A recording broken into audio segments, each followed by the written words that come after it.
कल्पना कीजिए, अचानक समुद्र भयानक गर्जना करने लगा। विशाल लहरें आकाश को छूने लगीं। पूरा वातावरण मानो प्रलय का संकेत दे रहा था। उसी क्षण प्रभु श्री राम ने शांत भाव से अपना दिव्य कोदंड उठाया और उस पर एक दिव्य बाण चढ़ा दिया। कुछ ही पलों में आकाश काले बादलों से भर गया। चारों दिशाओं में बिजली कड़कने लगी। अथाह समुद्र के जल पर भय की पहली छाया उतर चुकी थी। विशाल समुद्री जीव गहराइयों की ओर भागने लगे। देवलोक से देवता भी स्तब्ध होकर यह दृश्य देखने लगे। एक बाण ने मानो पूरी सृष्टि को विचलित कर दिया था। लेकिन सबसे बड़ा प्रश्न यही था, धर्म, मर्यादा और करुणा का पालन करने वाले प्रभु श्री राम के हाथों में आज विनाश का अस्त्र क्यों था? इस प्रश्न का उत्तर छिपा था 3 दिन पहले, इसी समुद्र तट पर, इसी आकाश के नीचे। लेकिन उस समय प्रभु श्री राम के हाथ में बाण नहीं, बल्कि प्रार्थना थी। माता सीता की खोज का लंबा सफर पूरा करके प्रभु श्री राम अंततः समुद्र तट पर पहुंचे। सामने अथाह सागर था और उसके उस पार थी स्वर्णमयी लंका, जहां माता सीता रावण की कैद में थी। सुग्रीव, जांबवान, अंगद और लाखों वानर समुद्र की ओर निहार रहे थे। विजय उनकी आंखों के सामने थी, लेकिन वहां तक पहुंचने का कोई मार्ग नहीं था। लक्ष्मण ने शांत भाव से प्रभु श्री राम की ओर देखा। समुद्र पार किए बिना आगे बढ़ना संभव था और समय लगातार हाथ से निकलता जा रहा था। तभी प्रभु श्री राम धीरे धीरे आगे बढ़े। उन्होंने समुद्र तट की स्वच्छ भूमि पर कुश का आसन बिछाया, समुद्र देव का स्मरण किया और गहरे ध्यान में लीन हो गए। पहला दिन बीत गया। सूर्य अस्त हो गया। संध्या की लहरें लगातार तट से टकराती रहीं, लेकिन समुद्र ने अपना मौन नहीं तोड़ा। रात गहराती चली गई। चांदनी समुद्र की लहरों पर बिखर चुकी थी।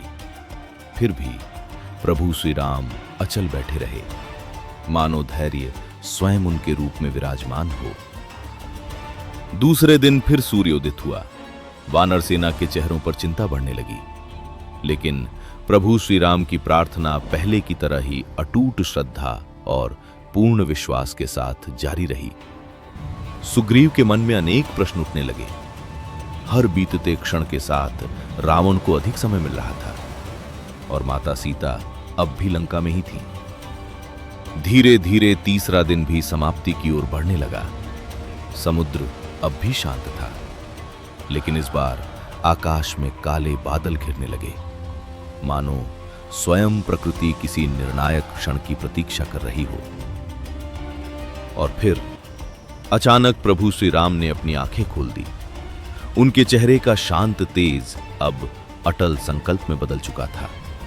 अगले ही क्षण उन्होंने धीरे धीरे अपना हाथ अपने दिव्य कोदंड की ओर बढ़ाया। प्रभु श्री राम ने अपना दिव्य कोदंड उठाया और उस पर अग्नि के समान तेजस्वी बाण चढ़ा दिया। उसी क्षण पृथ्वी कांप उठी। समुद्र की लहरें विकराल हो गईं, मानो स्वयं प्रकृति भी उस क्रोध को महसूस कर रही हो। प्रभु श्री राम ने गर्जना करते हुए कहा, जो विनम्रता की भाषा नहीं समझता, उसे दंड की भाषा समझानी ही पड़ती है। उनके शब्दों से आकाश गूंज उठा। देवता भी भय और श्रद्धा से भर गए। जैसे ही प्रभु श्री राम बाढ़ छोड़ने वाले थे, अचानक समुद्र का जल प्रचंड वेग से 2 भागों में बंटने लगा। विशाल लहरों के बीच से स्वयं समुद्र देव दिव्य रूप में प्रकट हुए और हाथ जोड़कर प्रभु श्री राम के चरणों में झुक गए। समुद्र देव बोले, प्रभु मुझे क्षमा करें, मैं अहंकारवश नहीं आया था। प्रकृति के नियमों से बंधा होने के कारण मैं अपना स्वरूप बदल नहीं सकता, लेकिन आपकी सेना के लिए मार्ग अवश्य बता सकता हूं। समुद्र देव ने आगे कहा, आपकी वानर सेना में नल और नील नाम के 2 वीर हैं। उन्हें ऐसा वरदान प्राप्त है कि उनके द्वारा जल में डाला गया प्रत्येक पत्थर डूबेगा नहीं। उन्हीं के माध्यम से समुद्र पर सेतु बनाइए। प्रभु श्री राम के चेहरे पर फिर वही शांत मुस्कान लौट आई और यहीं से प्रारंभ हुआ अमर राम सेतु का निर्माण। समुद्र देव हाथ जोड़कर अंतर्धान हो गए। उसी क्षण प्रभु श्री राम ने नल और नील को आगे बुलाया। लाखों वानर पर्वतों से विशाल शिलाएं और वृक्ष उठाकर समुद्र तट पर लाने लगे। चारों ओर केवल एक ही उद्घोष गूंज रहा था, जय श्री राम। नल और नील ने पहली विशाल शिला समुद्र में डाली, लेकिन पूरी वानर सेना की आंखों के सामने वो शिला धीरे धीरे गहराई में डूब गई। कुछ क्षणों के लिए चारों ओर सन्नाटा छा गया। सभी की नजरें प्रभु श्री राम की ओर उठ गईं। प्रभु श्री राम मुस्कुराए। उन्होंने एक विशाल पत्थर पर प्रेम पूर्वक अपना पावन नाम राम अंकित किया और उसे समुद्र में रखने का संकेत दिया। जैसे ही वो पत्थर जल को स्पर्श करता है, वो डूबने के बजाय समुद्र की सतह पर स्थिर होकर तैरने लगा। पूरा आकाश जय श्री राम के जय घोष से गूंज उठा और वानर सेना के हृदय में नया उत्साह भर गया। इसके बाद नल और नील के नेतृत्व में एक एक करके हजारों शिलाएं समुद्र पर रखी जाने लगी। देखते ही देखते अथाह सागर के ऊपर एक विशाल सेतु आकार लेने लगा।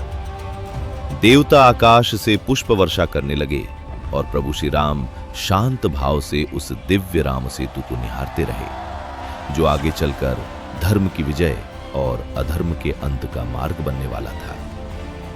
कुछ ही दिनों में दिव्य राम सेतु पूर्ण हो गया। प्रभु श्री राम सबसे पहले उस सेतु पर आगे बढ़े।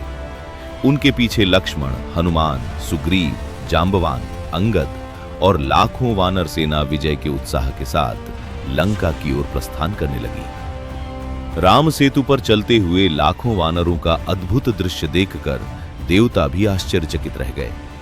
आकाश से पुष्प वर्षा होने लगी।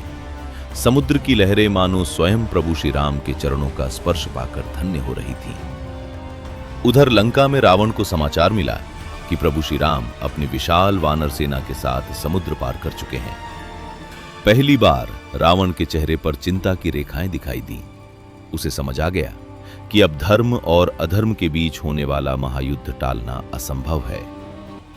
जिस समुद्र ने 3 दिनों तक मौन धारण किया था, उसी समुद्र ने अंततः धर्म का मार्ग बनने का सौभाग्य पाया। प्रभु श्री राम ने संसार को सिखाया कि पहले विनम्रता, धैर्य और प्रार्थना से प्रयास करना चाहिए, लेकिन जब अहंकार और अधर्म सारी सीमाएं पार कर दें, तब न्याय की रक्षा के लिए कठोर निर्णय लेना भी धर्म का ही एक रूप है।